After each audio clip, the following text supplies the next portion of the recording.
Bonjour et bienvenue, c'est Bertrand, de la Fondation Magister, l'école des héros du monde réel. Dans les 3 derniers épisodes, on a commencé à parler de l'opposition entre les personnes de nature introvertie et les personnes de nature extravertie. Je vous disais que même si je pense que cette opposition existe bel et bien, elle a tendance à être hyper exagérée et à être détournée et utilisée comme prétexte pour justifier différents problèmes qu'on peut avoir et qui en fait sont indépendants de tout ça.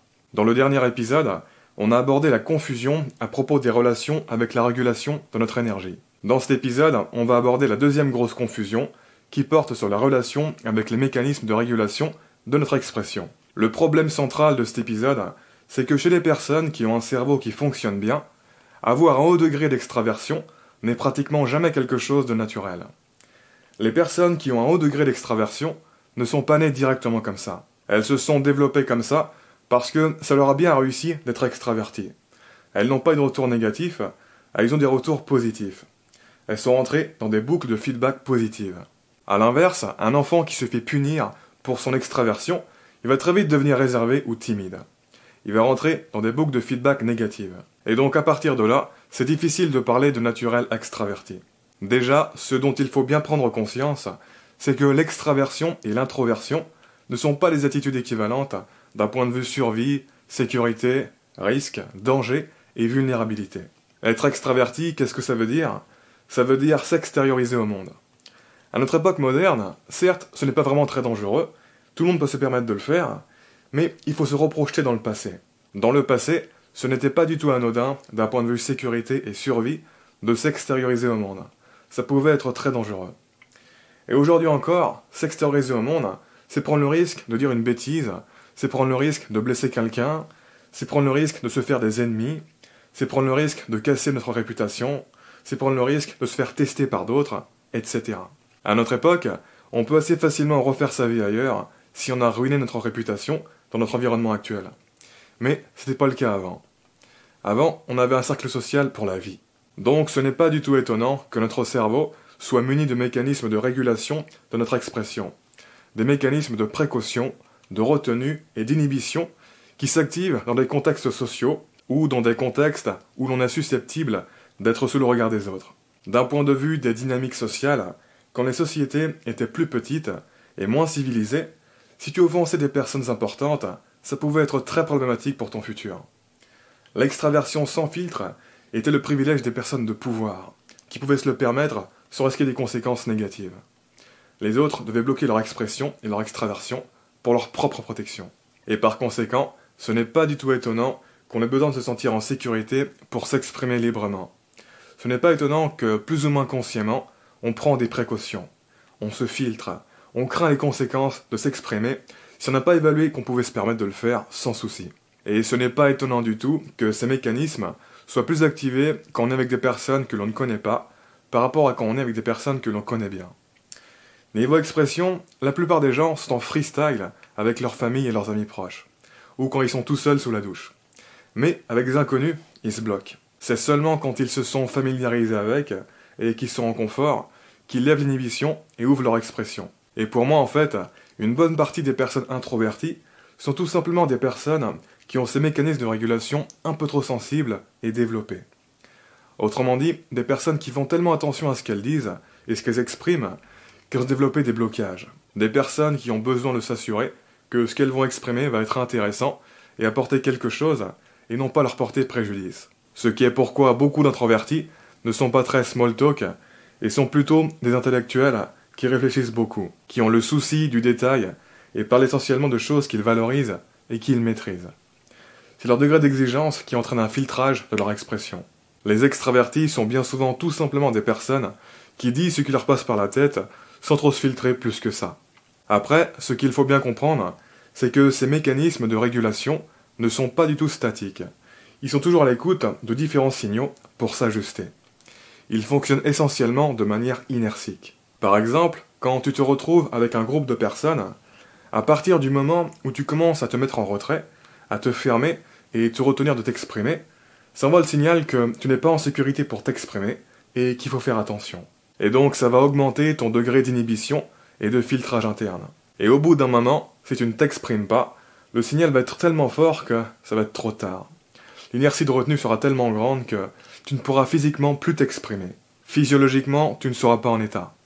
Et étant donné les changements chimiques dans ton corps, c'est comme si tu avais pris des médicaments pour t'anesthésier.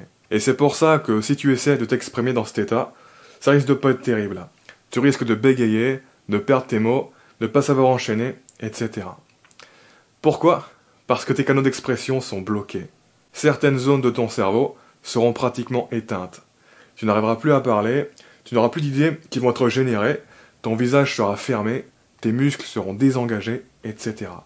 Ça sera bloqué. Ce qui, encore une fois, est la stratégie sociale pour passer inaperçu et n'offenser personne. Chimiquement, tu seras dans une forme d'anesthésie. Tu auras une camisole chimique. Tu seras sédaté par ton propre cerveau. Tu seras quasi végétatif.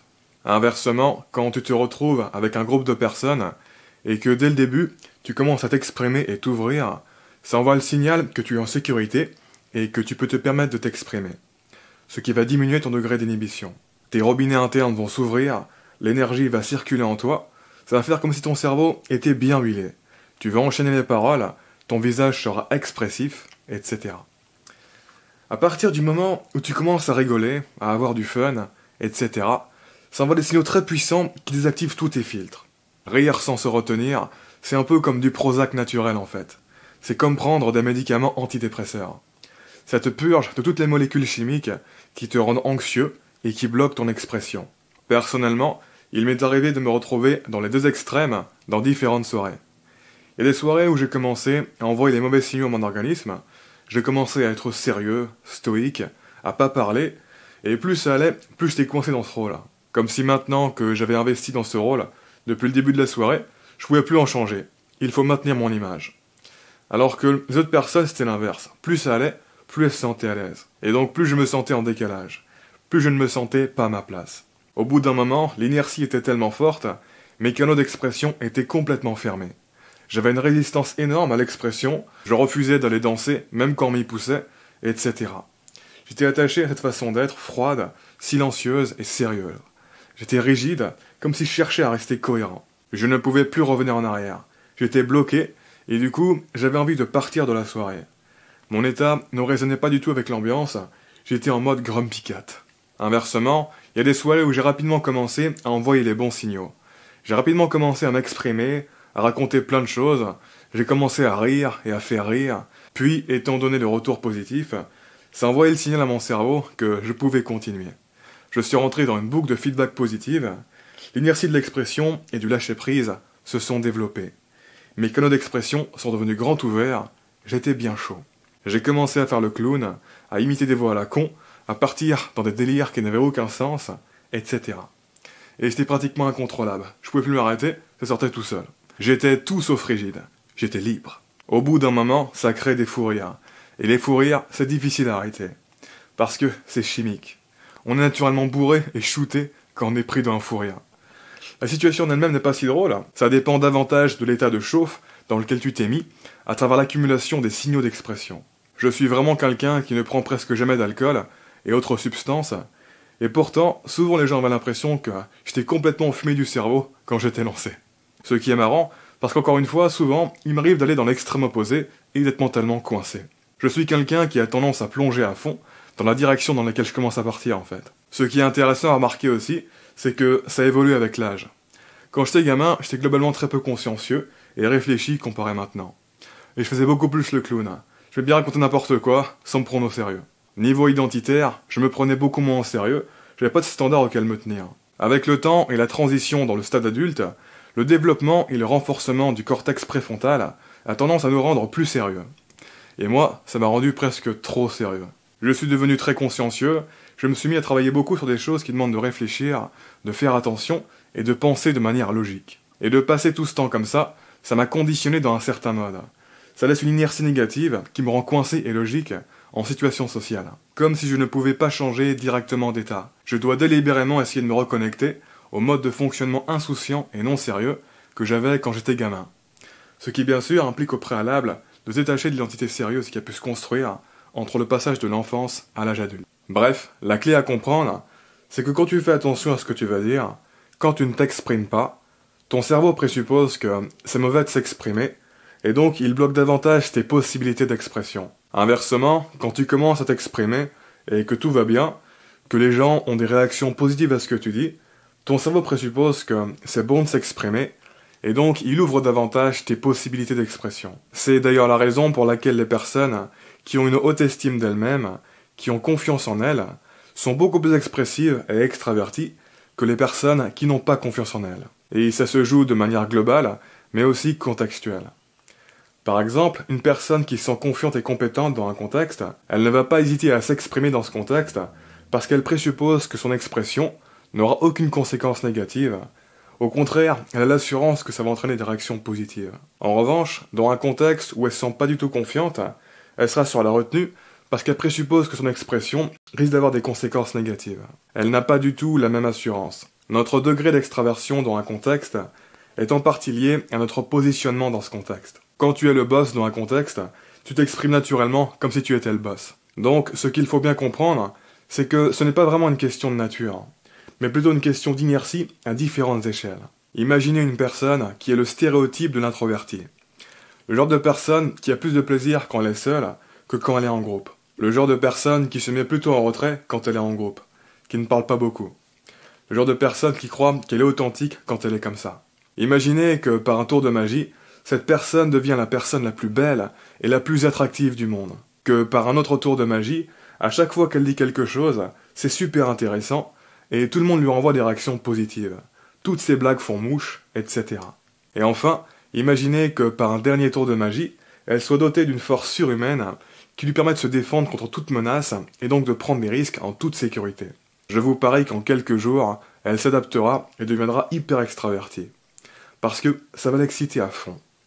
Plus que les activités introverties qu'elle privilégiait avant. En général, on tend tout simplement à privilégier ce qui nous procure le plus d'excitation de manière fiable. Son introversion partira en fumée parce que ce n'était pas une question d'authenticité. C'était juste la meilleure stratégie comportementale qu'elle avait jusque-là pour maintenir son excitation. C'était sa meilleure option. C'est comme les personnes soi-disant gentilles. Bien souvent, ce n'est pas authentique du tout. C'est juste qu'ils ne savent pas s'en sortir autrement dans la vie qu'en étant gentils. Être gentil est pour eux ce qui offre le meilleur rapport bénéfice-perte. Notre cerveau paraît stable d'une année à l'autre, non pas parce qu'il ne peut pas changer, mais parce qu'il s'est ajusté précisément à cette stratégie vis-à-vis de ce qu'il pense qu'on peut avoir. En réalité, il peut changer hyper rapidement si les réponses changent à l'extérieur. Sur ce, on continue de parler de tout ça dans le prochain épisode. En attendant, si vous ne l'avez pas lu, j'ai publié un nouvel article exclusif sur le blog de la chaîne. Je vous mets le lien en dessous en commentaire. Comme d'habitude, je vous invite à vous abonner si ce n'est pas déjà fait, à partager cette vidéo et laisser un pouce bleu si vous l'avez apprécié. Ça m'aide pour la visibilité. Quoi qu'il en soit, je vous remercie de m'avoir écouté jusqu'au bout et je vous dis à très bientôt pour la prochaine vidéo. Ciao.